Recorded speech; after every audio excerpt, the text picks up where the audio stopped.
Good evening friends, welcome to the YouTube channel advocate Amit Kumar Gupta. अपने income tax के cases की series में आज जो केस मैं आप लोगों के सामने डिस्कस करूंगा उस केस का नाम है principal commissioner of income tax versus Wipro limited. ये केस 446 ITR पेज नंबर 1 पे रिपोर्ट हुआ और ये मैटर सुप्रीम कोर्ट ने डिसाइड किया। केस का जजमेंट 11 जुलाई 2022 को आया। फ्रेंड्स, इस केस को डिस्कस करने का जो मेन लॉजिक है वो ये है कि इस केस के अंदर रिवाइज्ड रिटर्न की मर्यादा के ऊपर बात की गई है और एग्जम्पशन क्लेम करते वक्त असेसी को कितनी सावधानी रखनी चाहिए इसके ऊपर जो है वो डिस्कशन हुई। केस के फैक्ट्स इस तरीके से हैं। असेसी ने अपनी इनकम टैक्स की रिटर्न फाइल करी। ड्यूरिंग द ईयर असेसी को काफी सारे लॉसेस थे और असेसी ने 10B की एग्जम्पशन क्लेम करी और असेसी को इस साल जो है वो काफी सारे ह्यूज लॉसेस थे।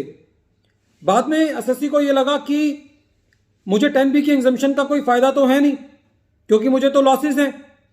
इसीलिए असेसी ने ये कहा कि अपनी रिवाइज्ड रिटर्न के अंदर कि मैं अपने 10B की एग्जम्पशन को वापसी लेता हूं और मुझे कैरी फॉरवर्ड ऑफ लॉसेस मिलना चाहिए। जिस बात पर असेसिंग ऑफिसर ने इतराज किया और इस बात को अलाउ नहीं किया। CIT अपील ने भी असेसिंग ऑफिसर के ऑर्डर को अपील रखा, लेकिन ITAT और हाई कोर्ट ने असेसी की बात मान ली कि रिवाइज रिटर्न के द्वारा असेसी अपने 10B की एग्जम्पशन को वापसी ले सकता है और लॉसेस को कैरी फॉरवर्ड कर सकता है। जब यह मैटर सुप्रीम कोर्ट के पास गया तो सुप्रीम कोर्ट ने जो सबसे पहली बात कही वो ये कही कि N assessee claiming exemption has to strictly and literally comply with the exemption provisions। Supreme court को यह बात क्यों कहनी पड़ी?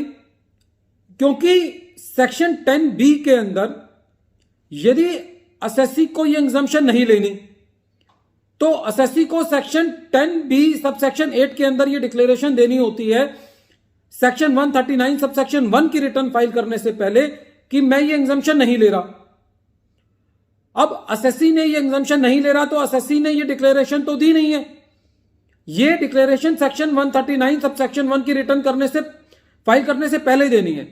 अब सेक्शन 139 सबसेक्शन 1 की रिटर्न फाइल हो चुकी है तो असेसी ने कहा कि साहब ये डिक्लेरेशन तो मैं असेसमेंट प्रोसीडिंग्स के दौरान भी दे सकता हूं, ये तो एक प्रोसीजरल रिक्वायरमेंट है।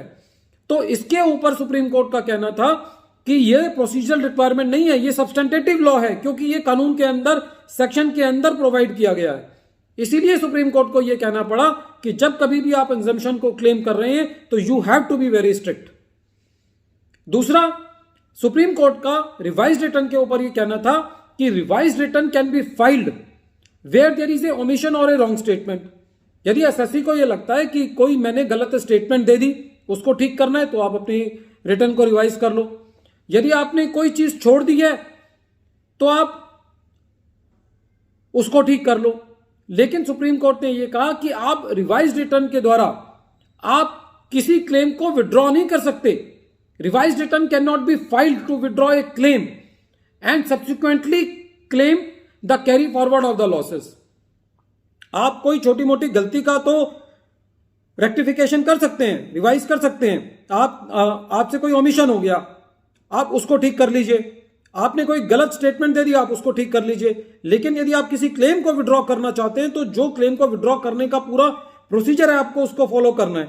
यदि सेक्शन 10B सबसेक्शन 8 में यह लिखा है कि आपको सेक्शन 139 सबसेक्शन 1 की रिटर्न फाइल करने से पहले यह डिक्लेरेशन देनी थी, तो अब आप रिवाइज्ड रिटर्न के द्वारा वो डिक्लेरेशन नहीं दे सकते।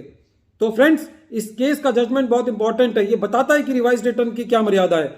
इसके अंदर सुप्रीम कोर्ट ने एक बात यह भी कही कि जब आप रिवाइज्ड रिटर्न फाइल करते हैं तो जो सेक्शन 139 सबसेक्शन 5 के अंदर रिवाइज्ड रिटर्न फाइल करते हैं वो सेक्शन 139 सबसेक्शन 1 की रिटर्न को रिप्लेस कर देती है और जो लॉस की रिटर्न होती है वो सेक्शन 139 सबसेक्शन 3 में फाइल होती है। तो रिवाइज्ड रिटर्न 139 सबसेक्शन 1 की रिटर्न को रिप्लेस करती है, ना कि सेक्शन 139 सबसेक्शन 3 की रिटर्न को रिप्लेस करती है। यदि आपको लॉस रिटर्न फाइल करनी है तो लॉस रिटर्न ड्यू डेट पे फाइल हो जानी चाहिए थी। आप रिवाइज रिटर्न के द्वारा वो बेनिफिट नहीं ले सकते।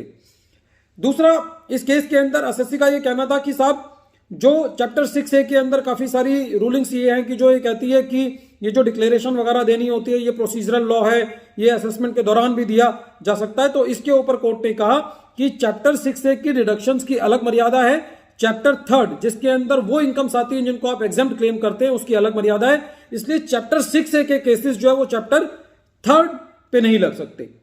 Friends, this case is very important as far as the revised return is concerned.